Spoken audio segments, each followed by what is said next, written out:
Starting a business can seem like a daunting task, unless you have a partner like Shopify. They have the tools you need to start and grow your business. From designing a website to marketing to selling and beyond, Shopify can help with everything you need. There's a reason millions of companies like Mattel, Heinz, and Allbirds continue to trust and use them. With Shopify on your side, turn your big business idea into... Sign up for your $1 per month trial at shopify.com/special offer.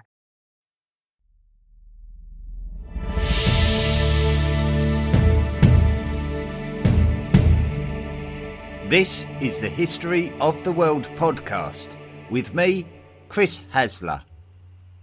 And you're listening to Volume 3, The Classical World. Episode 51, A Summary of Ancient Rome, Part 1.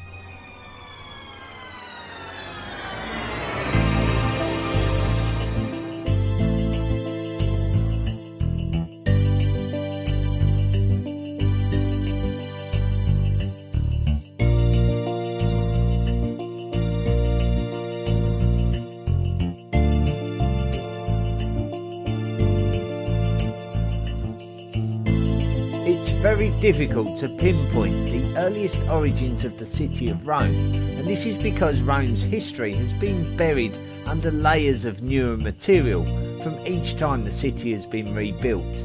Rome's archaeological history lays underneath today's city, so a lot of our knowledge comes from written records.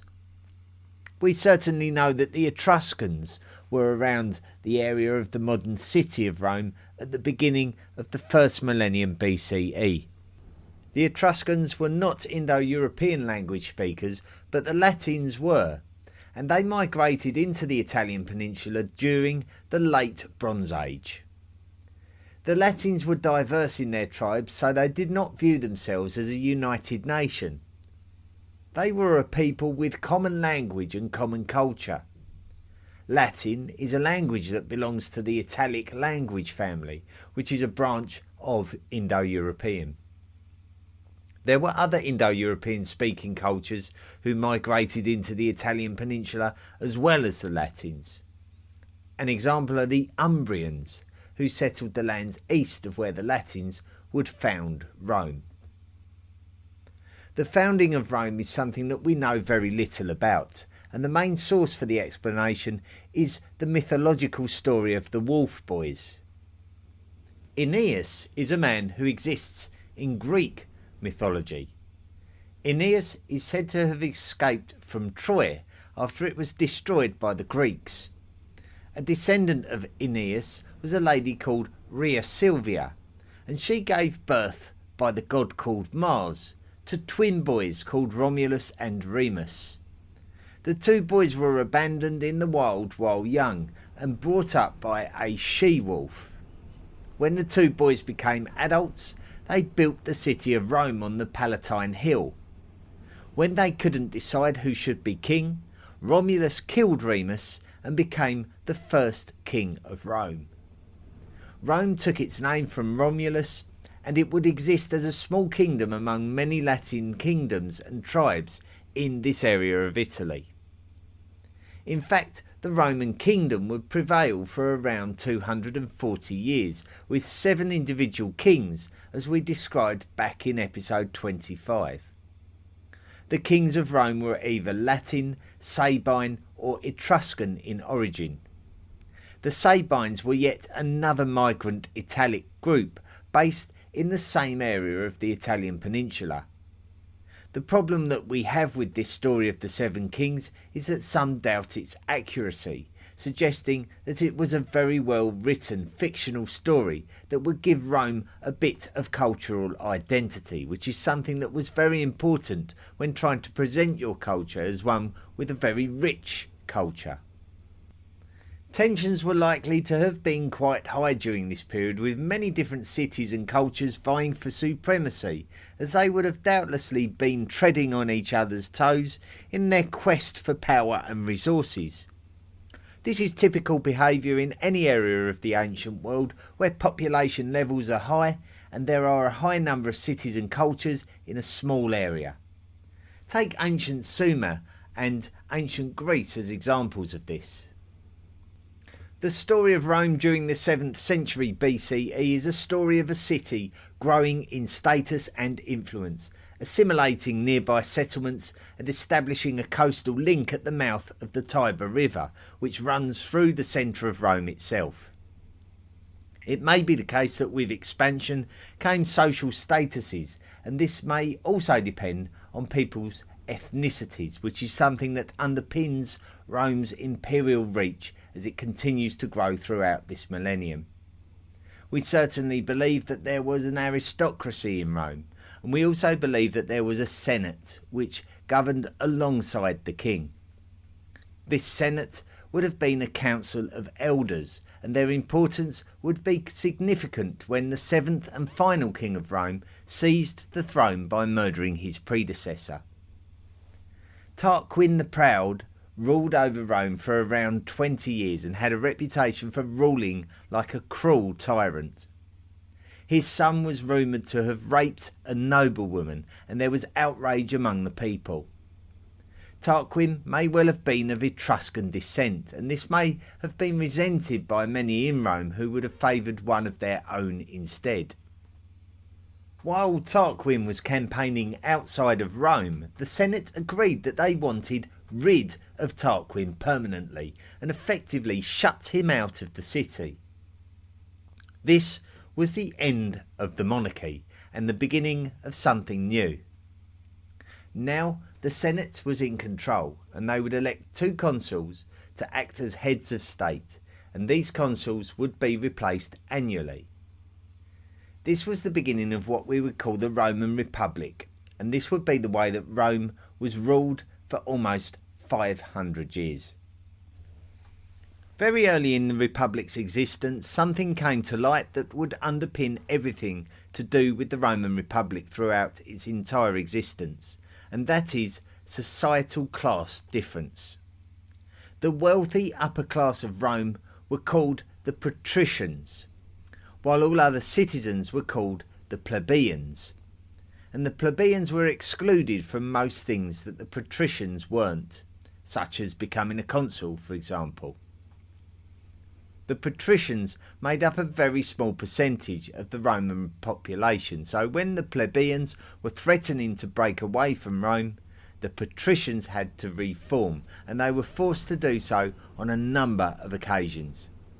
Political representatives of the plebeians would become known as tribunes. Rome was somewhat secure in itself, with a good knowledge and handle of everything that was going on in its locality during the 5th century BCE. Most of its urgent strife was internal, such as when a group of 10 men called the Decemviri were commissioned to make legislative reforms, but got a bit power hungry, requiring them to be overthrown. At the start of the 4th century BCE, it was all about outward expansion as the Romans annexed the city of Veii, but they were totally unaware of the seriousness of the threat of a completely foreign culture, who were Celtic in origin.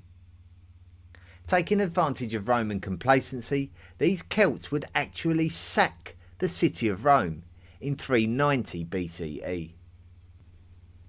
These Celtic warriors were more specifically the Gauls, and after defeating the Romans on the battlefield at the Battle of the Allia, their leader Brennus would lead them onto Rome, where they would occupy the city for several months before receiving a large payment of gold to entice them to leave. The Romans would be shell-shocked by this humiliating turn of events, but they would quickly learn from it by building defensive walls around their city. It might have been this sacking which created a feeling among the Romans that would be inherited down the generations. It was as if they believed that their best form of defence was attack, and that Rome would become stronger and stronger if it was able to take command of its neighbours, either by defeating them in battle or by taking their lands. Despite the Romans being Latin in origin, its Latin cousins who occupied the area around Rome feared for their own independence, and so the Latins went to war with Rome. It was a bad decision, however, as the Latins were defeated by the Romans and their lands were annexed, but the population were invited to become Roman citizens, which enabled them to have the same rights as the existing population. Roman annexation of neighbouring lands alarmed other tribes of the Italian peninsula who feared that they may be next.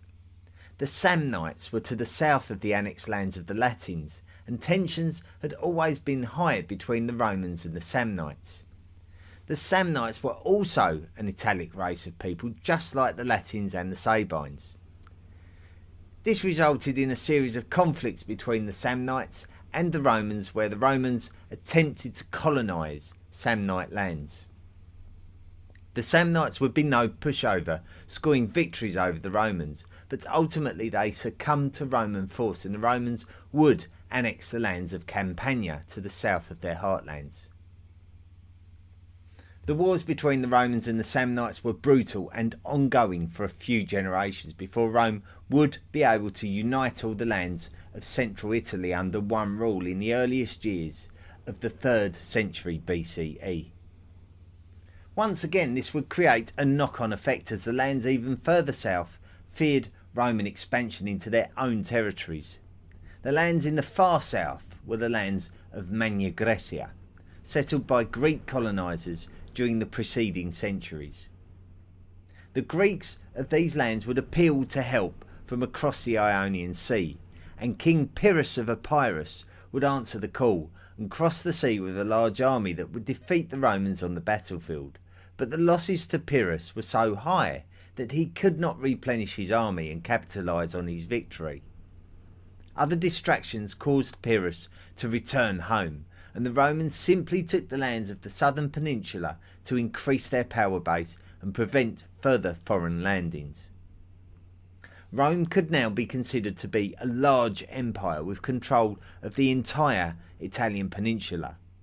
The other large empire in this area of the Mediterranean was that of the Carthaginians. The two empires had existed with peaceful relations until now, when their empires had a conflict of interest regarding the lands and waterways around the island of Sicily. This was the first time that Rome had to consider their naval strength, whereas previously they would have only required merchant ships. Now they would need to develop a military fleet. This would be the beginning of a series of conflicts referred to as the Punic Wars, with the Punic being another name for anything culturally linked to the Phoenicians, who are the peoples that the Carthaginians descended from. The Romans learned quickly regarding war at sea, and they were able to overcome the Carthaginians and gain control of the island of Sicily. The Carthaginians would have to head back to their heartlands in North Africa and regroup. The tension between Rome and Carthage was very apparent, with both parties understanding the importance of having control of the Western Mediterranean.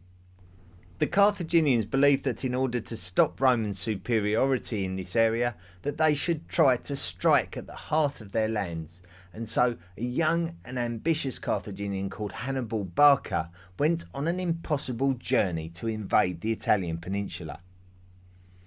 100,000 men, with tens of thousands of horses and mules and 37 war elephants, made the treacherous journey through the narrow pathways of the Alps on their way from Hispania to Italy. This huge army had to march for 9 days to the top of the pass while being attacked by local tribesmen. They would have to rebuild pathways to descend down from the pass, and it may well have been that only between a quarter and a third of the entire army was successful in completing this journey. Hannibal's army wreaked havoc in northern Italy, and if the Romans were not taking this invasion too seriously initially, then they soon realised that they would need to. 8 legions led by the consuls Paulus and Varro approached a site overlooked by the hilltop at Cannae. Hannibal's army took out the Roman flanks and encircled the Romans. This would turn out to be the deadliest day in European history so far, as almost 50,000 Roman soldiers were massacred. Despite this victory, the Romans would not sue for peace, and Hannibal attempted to settle in the Italian peninsula until he could take further action. In the meantime, the Romans would plan their counter-offensive. The Carthaginians were strongest from where Hannibal had marched from, Hispania. So the Romans would plan an offensive in Hispania to attempt to gain an advantage. The Roman army was led by Scipio, who would capture the important Carthaginian city in Hispania called Carthago Nova. From there, he would command the Romans to a decisive victory over the Carthaginians at the Battle of Ilipa and take control of Hispania, causing the Carthaginians to retreat back to North Africa.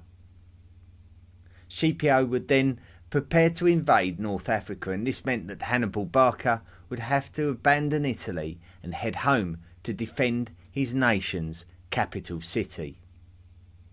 Hannibal gambled on a large concession of war elephants in order to win the battle against the invading Scipio at the Battle of Zama. However, the elephants were freaked out and the Carthaginians lost control of them, and this gave Scipio and the Romans the opportunity that they were hoping for. Victory was achieved and Carthage was forced into a submissive position in the western Mediterranean, and this would draw the 3rd century BCE to a close. With conquest and land came wealth, and advances in technology was evident. A huge concrete portico was built at the front of the storage houses on the docks of Rome, and the river was being bridged with impressive looking stone arched bridges. The Roman Republic was now the powerhouse of the Mediterranean, and they would ensure that their cities portrayed their superiority.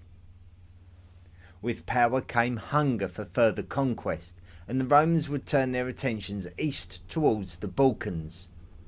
Tensions were always quite high between the Romans and the Macedonians, but the Macedonians would fall foul of the fact that the Romans were modernising their military much more effectively than the Macedonians, who fought in their traditional sarissa-wielding phalanx formations. The Roman infantry were able to defeat the Macedonians at a great battle at Pydna, and this would be the end of the great Macedonian kingdom that was so powerful under Alexander the Great less than 2 centuries before. Macedonia was partitioned, and the Romans had eliminated their threat. The Romans really demonstrated their dominance and their ruthlessness during the 2nd century BCE. There's no finer example of this than when they grew tired of the rebellious attitude of Carthage. Even though the Romans had dealt them a crushing blow at the Battle of Zama, the Carthaginians were still attempting to rebuild their society against the instructions of the Romans. The Romans first started by besieging the city of Carthage to a position of starvation. With the city weakened, the Romans would breach the walls. Their actions were shocking and unforgettable. All buildings were completely destroyed. All residents were killed or enslaved. All fertile soil was salted and left infertile. At a similar time, the Romans would besiege and capture the Achaean city of Corinth on the Balkan Peninsula. So the Roman destruction of Carthage alongside this would have brought both North Africa and the Balkans into the imperial lands of the Romans. Rome's acquisition of African lands was vital to the demand for grain and their growing population. So it is likely that the conquest of Carthage was inevitable regardless of what they did. With the rapid expansion of the Roman Republic, the very fabric of society would have to change as a consequence. The aristocracy would develop a taste for exotic foodstuffs from acquired lands, and the grain subsidies of North Africa would make agriculture in Italian lands a much harder vocation than previously. When the Republic was small, there was a social issue with the patricians effectively ruling over the plebeians, with the plebeians being treated as second-class citizens. Although this difference had been resolved, there was now a new and similar problem emerging. This time, it was a political difference which caused the regular citizens to become less wealthy, and so the restlessness of these classes gained momentum through a political movement called the Popularis. It would be the emergence of the Popularis that would irreversibly change the Roman Republic. Firstly, the Popularis movement was seen as a nuisance to the conservative Optimates who supported the retention of Roman standards and tradition. The first well-known representatives of the Popularis movement were the Gracchi brothers.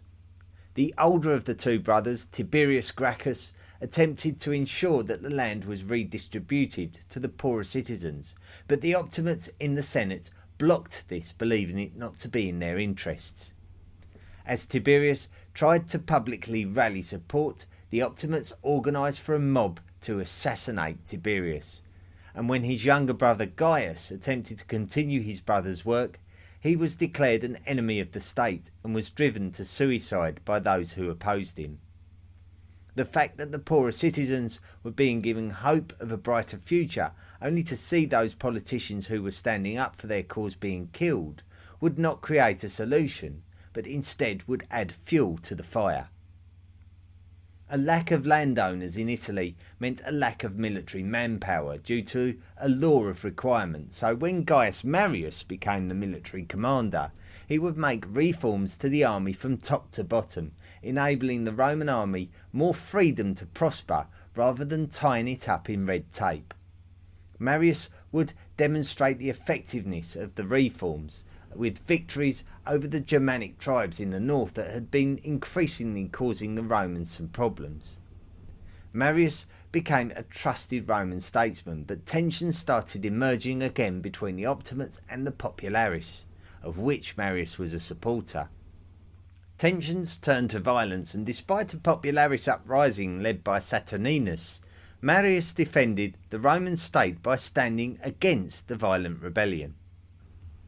After this time, Marius would slip back into comparative obscurity until a rebellion broke out by those Italian residents who were denied the right to be full Roman citizens based on their ethnicity. It would be Lucius Sulla who would deal with the uprising. Sulla would then have ambitions of leading a campaign against the Pontic king Mithridates VI in the lands of Asia Minor. When that duty was awarded to Marius, Sulla was so outraged that he bullied the Senate into giving this honour back to him by marching on Rome. When Sulla was away in the east, Marius would take control of things in Rome, much to the joy of the Popularis. By this time, the Senate had already decided to grant full Roman citizenship to all Italian residents, regardless of ethnicity, possibly to prevent another uprising. When Sulla returned, Marius had passed away, so Sulla reinstated Optimate favour and influence in the Senate before passing away himself in 78 BCE. The next major uprising was not from the Popularis or the plebeians, but the slaves under the guidance of a gladiator called Spartacus. Around 70 gladiators and slaves escaped from the city of Capua and gathered a large group before setting up camp on the banks of Mount Vesuvius. Spartacus would raid, gather and train until he assembled a formidable army fighting for their freedom. Roman generals were defeated by this unlikely gathering, numbering into the tens of thousands. Rome had to send one of its best to subdue the situation, namely Marcus Licinius Crassus.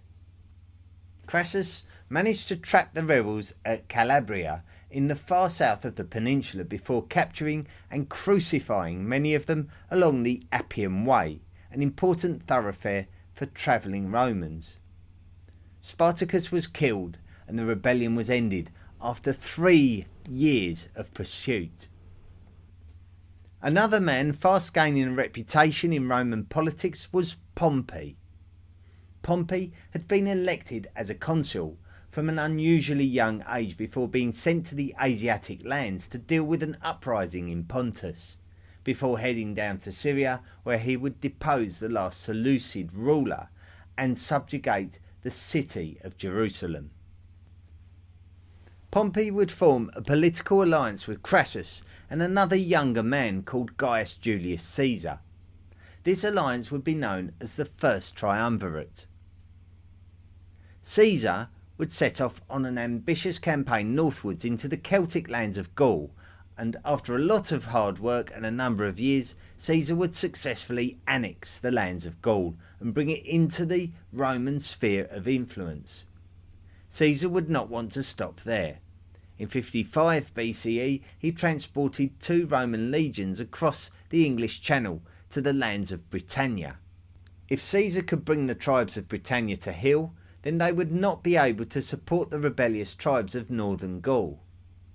Bitter exchanges took place and Caesar was able to get the better of the tribes of Britannia, but he found himself stretched and decided not to continue with any subjugation, as there was still work to be done in Gaul and he didn't want to be cut off.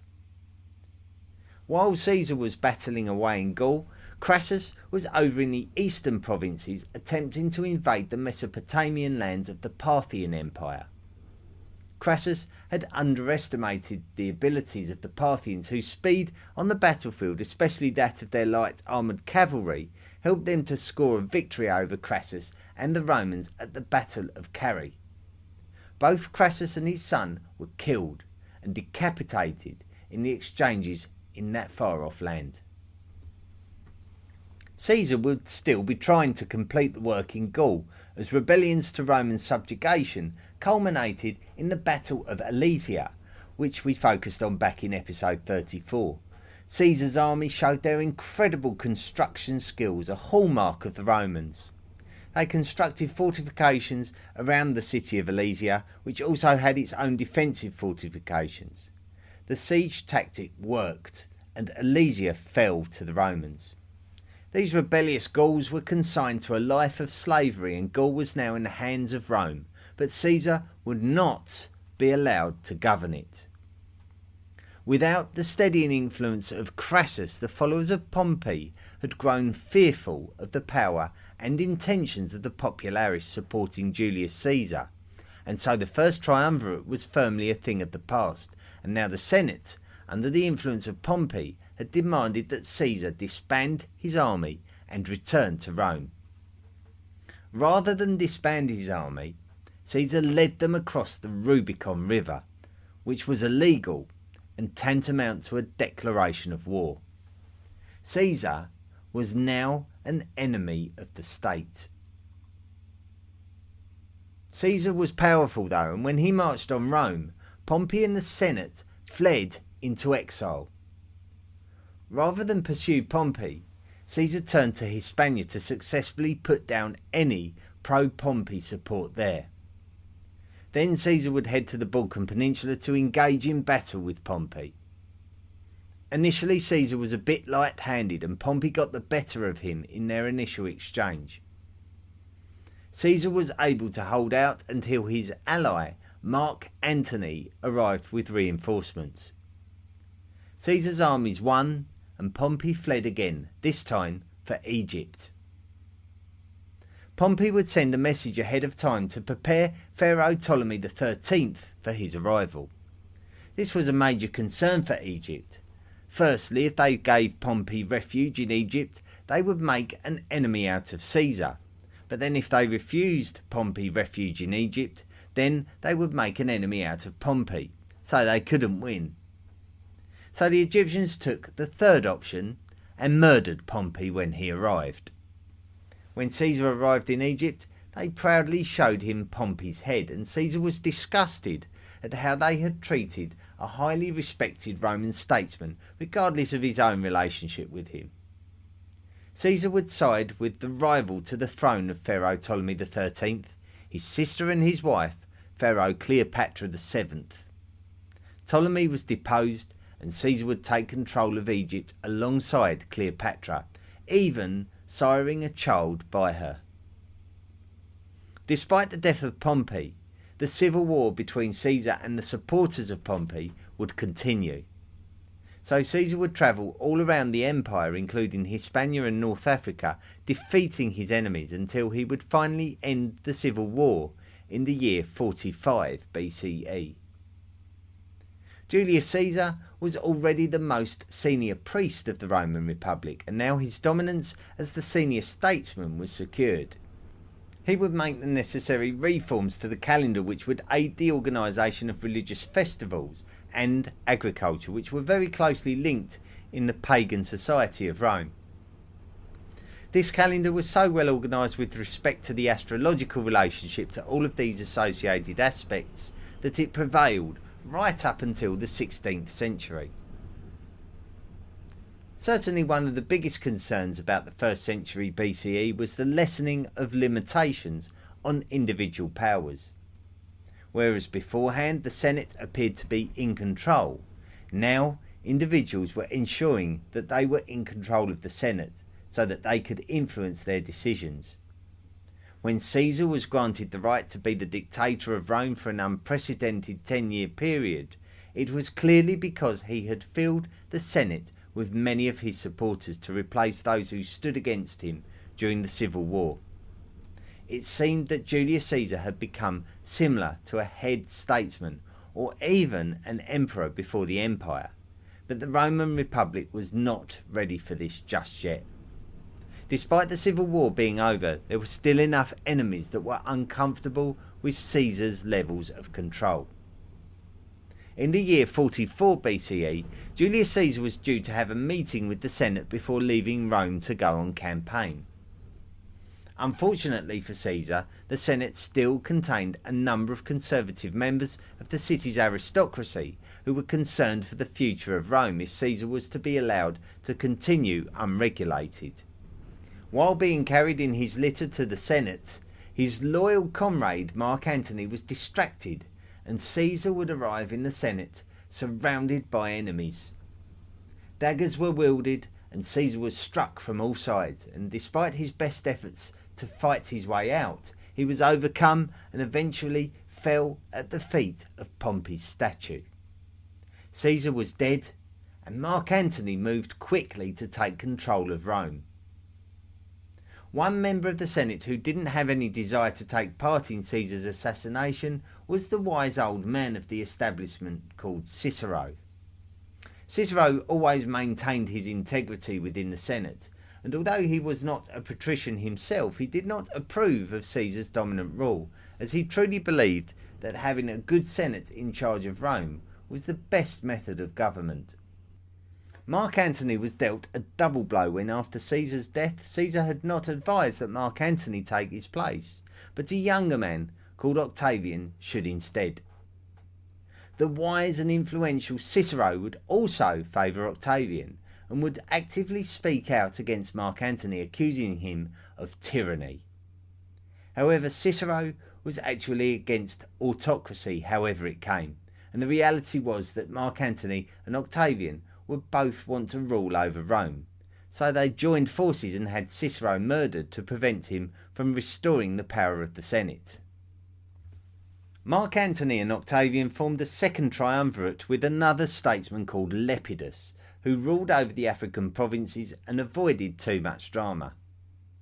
As for Mark Antony and Octavian, they successfully dealt with the ringleaders who arranged the murder of Caesar, and then agreed to rule over their respective sides of the empire and avoid treading on each other's toes.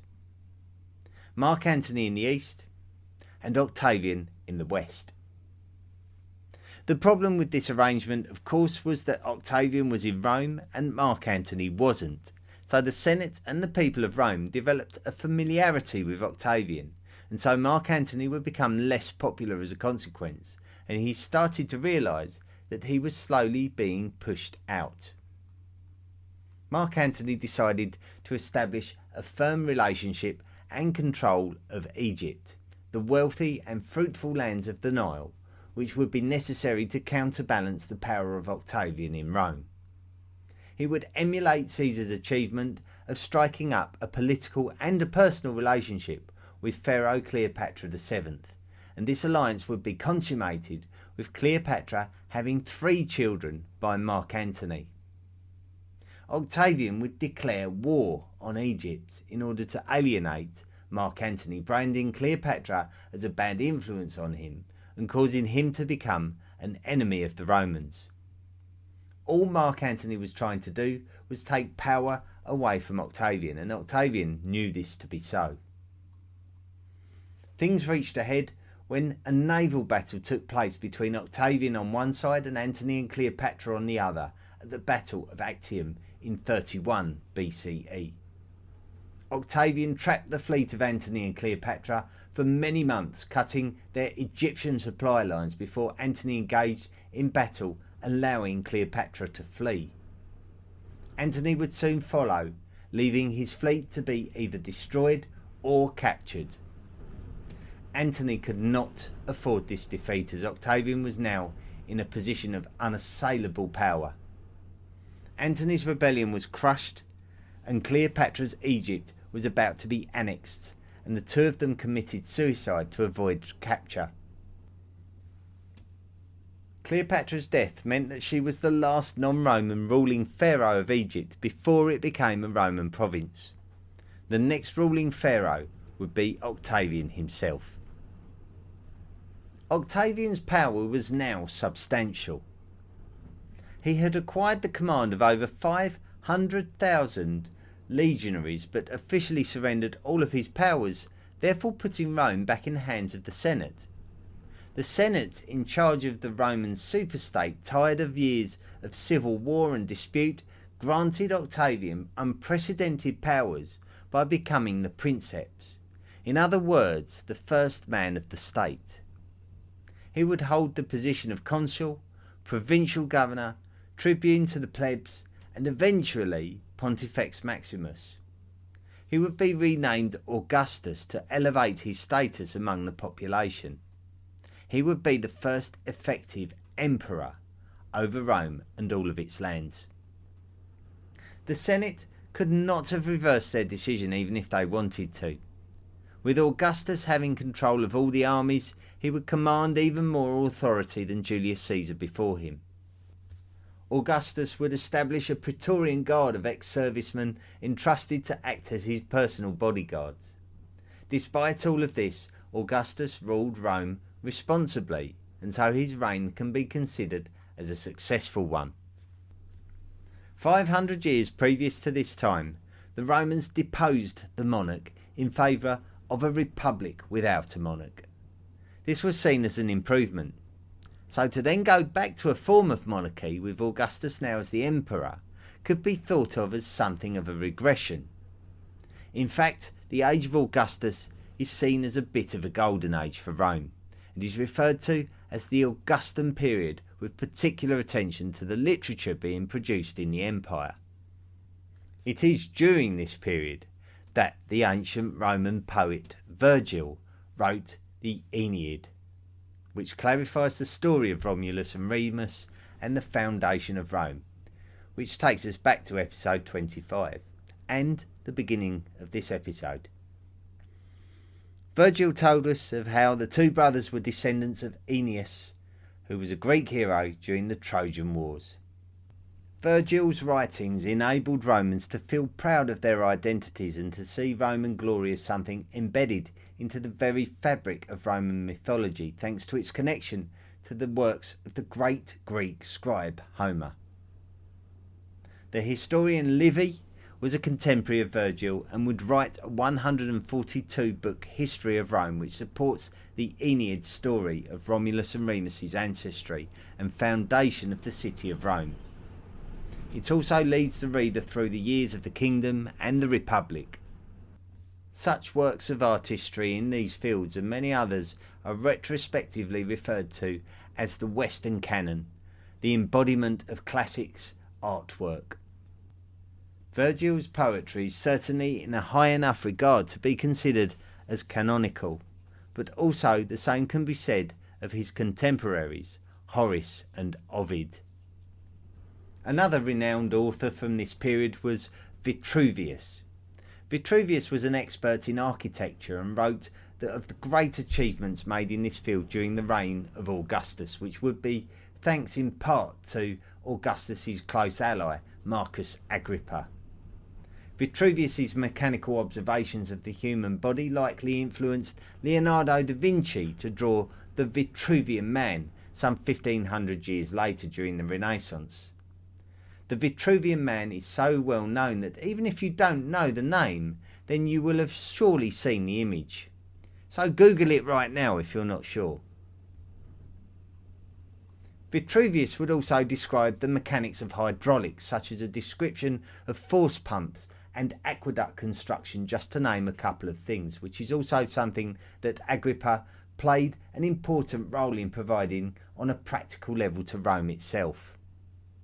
Augustus himself would commission the establishment of a city built in the lands of the Belgae tribes, first subdued by Julius Caesar and described as possibly the oldest city in the modern country of Germany.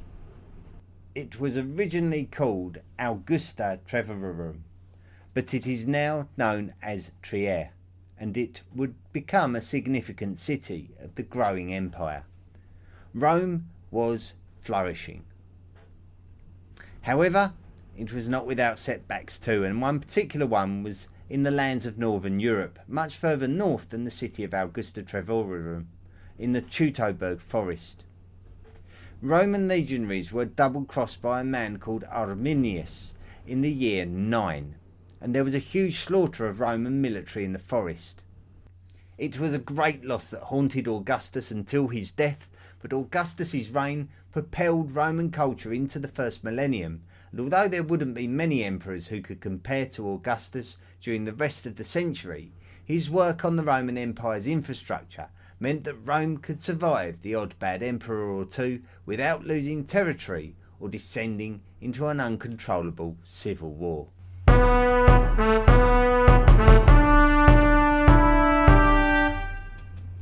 Well, that was a big one, wasn't it? We're only halfway through as well. We've got to do it all over again next week. So that was the first part of the Roman summary, and I thought it might be a lot to pack into 2 episodes, but we've got to do it. No point otherwise, is there? Because otherwise we might as well just do 25 episodes again. So it's all got to be crammed in, and then we've got to move on. So I hope you all had a wonderful Christmas. I hope it wasn't too bad. I know a lot of you wouldn't have celebrated Christmas in the way that you would have planned to, or the way that you would have wanted to, because of everything that's going on in the world at the moment. So, but I do hope it wasn't a bad one. And thank you very much for listening to this week's episode. And yes, maybe a little bit of a break from all the chaos of Christmas, perhaps, if you get half an hour to listen to this. That's not such a bad thing, perhaps. Now, if you enjoy the podcast, if you have been enjoying the podcast and you want to support the podcast, you can do it in one of 2 ways. Firstly, if you go directly to the historyoftheworldpodcast.com website, you can click on the Patreon link and sign up to make a monthly donation for as little as $1 a month. And those people who sign up and make monthly donations become lifelong members of the History of the World podcast Illuminati. And this week we have a new member to the Illuminati, and their name is Yannick Kerhervey. I hope I've pronounced that correctly. But you are now a lifelong member of the History of the World podcast Illuminati. And those people who do sign up, after an amount of time, once you've accumulated an amount of donations, you qualify for rewards, such as last week when we answered a question at the end of the podcast episode. That was for a listener who had qualified for that privilege. So you do get privileges, and even to the point where we can send you t-shirts, mugs. We can even write dedicated episodes to the subject of your choice, and we've done that on a couple of occasions now earlier this year. So lots to be able to do. The other way that you can support the podcast is by rating and reviewing us wherever you listen to us. That's equally valuable in its own way. So if you can't afford to make a monthly donation, I totally understand that. But yeah, please do at least rate and review the podcast. That would be a very, very kind thing to do, and it does support the podcast and the project. Right, let's see if I can whiz through some listener stuff here that's been sent through to me. I know I missed out last week on reading it out just because we went over time, really. But I've got I've been sent a couple of PDFs about pyramid construction and transportation of pyramid bricks by means of water, which is something I've not come across before. He sent me a couple of PDFs which I'm hoping he'll maybe share on the social media, either on the Facebook or the discussion forum, so that we can all have a look at it. But that's been sent to me by John Polivska, and if I get time, John, I'll invest some time into reading them, which I haven't been able to do yet, so I apologise for that. But hopefully we'll all be able to have a look at it, so that would be better than just showing it to me, wouldn't it? But thank you anyway. Daniel Kirkiera, or Cirquera, I'm not sure if I've said your name right, I'm really sorry. It says, hi Chris, my name is Daniel, I'm 37 years old and I live near Curitiba in the south of Brazil. I listen to the podcast via Spotify and I'm currently in volume 2, episode 17. I'm mainly writing to you because you seem like such contacts from your listeners. You seem to like such contacts from your listeners very much. I sincerely like the podcast very much. I found you on YouTube, History of Antiquity in the Middle Ages, the Study of Antiquity in the Middle Ages, that page is called, when I was trying to learn a bit more about the Bronze Age collapse. This approach of having a whole world history was exactly what I wanted to study, although I only realised it when I found your podcast. Great accent, clear articulation of difficult words, awesome pace of episodes with good balance of how deep to dive into the details. I do hope to catch up soon with the episodes. Keep up the excellent work. Thank you very much. Yes, the YouTube channel is called The Study of Antiquity in the Middle Ages. It's made by a gentleman called Nick Barksdale, who very successfully runs that web page, and it's a very, very well respected project that he's got on there now, and I'm honoured to be a part of it. It's great that you found the project through that, and it's great that you're enjoying this world history. I think it was something that was missing from the podcast libraries, so I'm pleased that I'm filling that gap for you. Kip Schumann has written in and put, I am enjoying your podcasts and would like to make a one-time contribution since I would like to support the work. I only see where to make monthly contributions. Where do I make a one-time contribution? Very easy. Just go to the History of the World podcast.com website and click on Buy Me a Book, and you'll be able to do that there. And also from Brian in Dublin, hi Chris, I'm really enjoying your podcast. You share heaps of fascinating knowledge in easily digestible chunks. I enjoy your style and accent and feel like we are just sitting around after dinner discussing our favourite subject. Keep up the good work. Well, look, thank you Brian, and thank you to everyone who's written in. It really does mean a lot, and it really helps me to validate what I'm doing. It's all very well me thinking I'm doing a good job, but if no one else thinks I'm doing a good job, then it's pretty useless really. So all your messages and everything you do when you write in is highly appreciated, so thank you so much. Philip Elsgood has written in saying, enjoying the podcast, thank you. I'm trying to get the maps from the website, but all I can get is a where to listen page. Thanks. I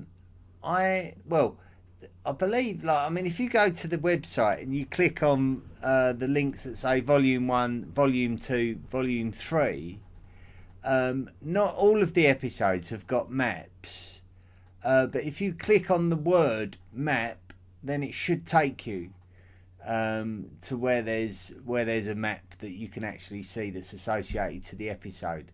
If anyone is clicking on the word map and it's not taking you where you should go, it might be a bad link. So I'd love to know about that if you found a bad link. But yeah, if it doesn't say the word map next to the podcast episode title in the library of podcast episodes on the web pages, then there won't be a map, because I haven't made a map for all the episodes. Like tonight's episode, it won't have a map because we've covered all of this period in previous episodes, and a lot of them will already have the map. So but yeah, like as I say, thanks for writing in as well, Philip. But also, if you find a bad link, do please let me know. Okay, let's read some reviews. I've got a review from OKK.